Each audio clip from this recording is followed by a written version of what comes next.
তত্ত্বাবধায়ক সরকার ব্যবস্থা ফেরাতে ফের আপিল শুনানি আগামী রোববার। এর আগে সকালে প্রধান বিচারপতি ডক্টর সৈয়দ রিফাত আহমেদের নেতৃত্বে ৭ বিচারপতির পূর্ণাঙ্গ আপিল বেঞ্চে এই শুনানি হয়। শুনানিতে সাবেক প্রধান বিচারপতি খায়রুল হকের নেতৃত্বাধীন আপিল বিভাগ তত্ত্বাবধায়কের রায়ে যে বিতর্কিত পর্যবেক্ষণ দিয়েছিলেন তা এক্সপাঞ্জ চেয়েছেন আপিলকারীর আইনজীবী শাহরিয়ার কবির।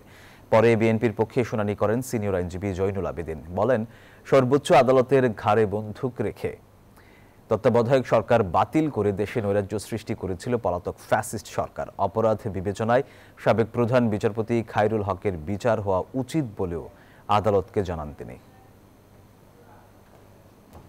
বিচার বিভাগ হচ্ছে guardian of the constitution. Power of the guardian can not be shifted to other place. এবং শুধু তাই না, যে সুপ্রিম কোর্টের এই ক্ষমতা রাজনৈতিক উদ্দেশ্য প্রণোদিতভাবে কোনো দল, কোনো ব্যক্তি, কোনো গোষ্ঠী ব্যবহার করতে পারে না। বান্ডেল থাকলে প্রতি সেনমানিতে টাকা বাঁচবে।